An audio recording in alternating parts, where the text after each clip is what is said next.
Ayo.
Very and so very happy for my dad coming back or for my dad's return. I'm so grateful to those people who have prayed for my dad coming back, and I'm so grateful to those who have helped us in the times of danger. I'm very thankful.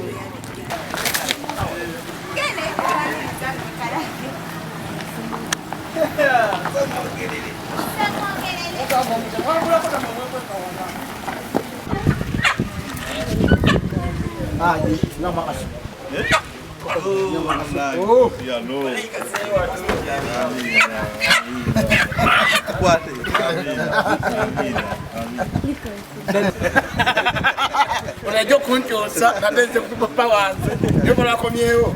Ndio kuda kuliwe nali. Okizwa sembere ona.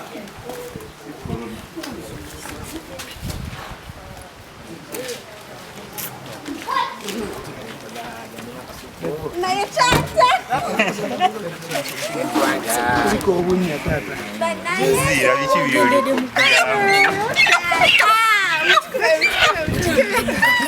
Bandira. Wasanze dano tuke.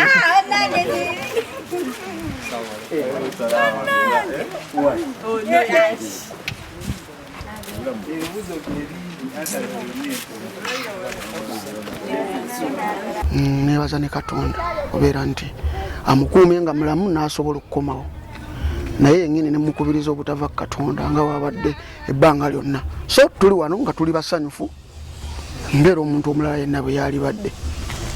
Nebanteekako ebintu bino bajja binjijjako. Allah bw'anaabanga ayagadde ajja kubakakka ababinteekako bajja kubinjjako. Nanga naye yadde banaabikwalla ajja kaka ebabitugyeko naffe tulwane. Oba nti ogira ki? Nalwana dokumenti ya zeru zira azita mu ofisi ya OC bampitaji wanu kooti emakindye n'atuuka n'akola buli kimu nageza tukanga yoyo ebirako amakago nagogula ssente zange tewali amanja kyapa nkina zisira kintu kiri mbuyayi kubanga obufere ate senga kukola nali bukoze waffe obufere nali bukoze eno kubanza olugamba bomba kali chairman kakole kino chairman ekyoga tukole kino nekosobola okuba ssente biki nenyigiriza abantu bewaffe eveeyo omuntu agamba nti kino nagula ewantu ababodaboda basinga bakimanyi okuva nga batandika okuba nange ewange bajja mu kikomera abo badde amakaago bagatwala Kiwanuka yakyaganunudde nakati nga ndi mu kkomera yayimiriddewo n'omukyala n'agenda okutaasa abafere ne babakwata n'agenda mu mateeka n'agalwanyisa kooti ne zituuka okuyimiriza byonna yabadde bafeze ebiwandiiko byonna Kiwanuka njagamba nti Kiwanuka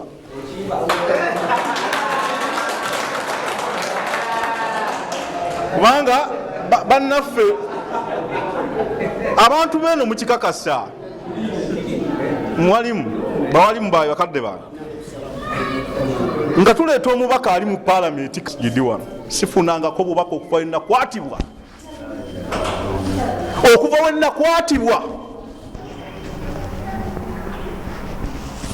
nti omubaka Kibuule agambye bwati ne bwati ku Kitatta sikwogera mu palamenti sikwogera wa muzeeyi sikutwalira mugaati baana bange sikukola ki sikusanga muganda wange nti amubuuze nti kibye muwulira eruzira sikusanga wa chairman buba nti obannanga omusiba ali atya kuba n'okubuuzako kiyina enjawulo sigamba nti kano tekibangawo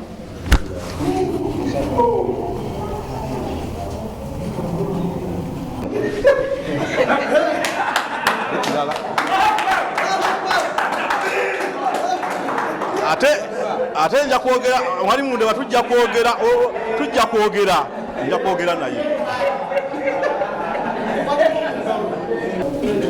security ya Uganda katono mukawulirize nnyo muntu ajja kwebuuza nti lwaki abantu abasiba Kitatta ate beyebaza nebaza security ya Uganda nebaza UPDF amagye ge gankwata nebaza police semwai iso ebitongole byonna ebikumaddembe bya Uganda ebya security mbyebaza nti okuva ebankwata sikubwangako luyi ekyokubiri nze nali ku semwai wiiki 2 baganda bange bwe bansanga bakibiriga mbadde ne keya mu kkomera mu butuufu ekyo kankibabulire mbadde ne keya mu kkomera eddembe nga si mbeera eri yaki yadde nga nange nina empisa zange ng'omuntu ezinyamba kubanga ne bwebaba nga olina protection endala yonna obekuya banyonyereza ku bintu byo naye naawe noba wampisa mbi ate ofuna ebizibu naye mbadde nkuumwa nga ngondera amateeka g'ekkomera ng'abalala bonna emyaka gyonna namala omwaka gumu n'emyezi 2 ku military police sikubwanga ku luyi sibogererwangako sikolanga kintu kyonna. Of course, one of the grounds which court based on to reduce on the sentence is that he appeared to be repentant and remorseful on the offenses which were against him. So I expect him to continue being repentant, not to move closer in any moment, at any moment, towards those offenses or towards going closer to the people holding guns, because that is one of the reasons which were used against him. Despite the fact that we are still challenging that, I don't expect him to continue moving hand in hand with security guys, because that is one of the reasons, one of the issues which were used against him. He was so much close to the security people, and that issue was abused and used against him. Hence he was taken to court and charged. He continues to deny the same, but that fact still stands. So I don't expect him to continue moving closer to the armory, to the items being under normal circumstances used by the police, by the army, by security agencies. Yeah, I expect him to be several cases in the Constitutional Court, which are pending to several cases which are pending to be heard, But because of the busy schedule of the Constitutional Court, the same have not been scheduled for hearing. But this is not the only case which was filed challenging that section, that article where the civilians can be tried in the military court. Several other cases have been decided. They are there, and the court had to rely on them. But still, we believe there are situations where a person is. It is just a suspicion. For example, in his case, it was just used against him. That's why we are insisting that we are going to appeal against this decision, because indeed he was never found with guns, but court found it that way.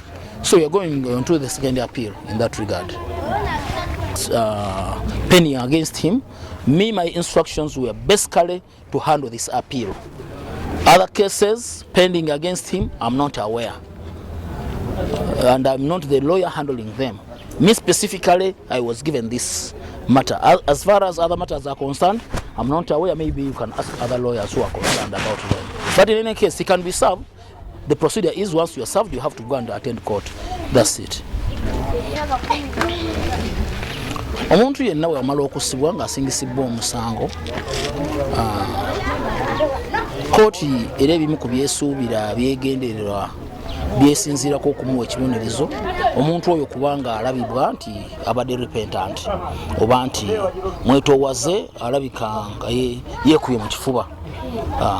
Mutuufu nga looya sisuubira nti emisango gino akyasobola okuddamu okugetinga even closer to them.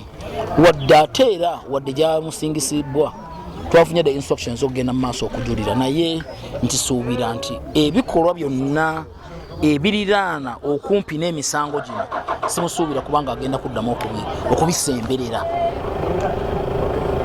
True, era omusango gwo gye guli mu kooti era gukyagenda mu maaso lwakubanga bimanyi operations zaffe ya Constitutional Court nti etambula mpola, naye tusuubira omusango ogwo gujja kuwulibwa ebbanga lyonna. Naye manye kooti zaffe bwe zitambula, sisobola kugamba nti mungi papye naye ng'omusango gwateekebwayo. Actually waliwo n'emisango emirala egifaanaganya ensonga eyo y'emu egiri mu kooti egyo tusuubira nti gijja kutrayingibwa akadde konna.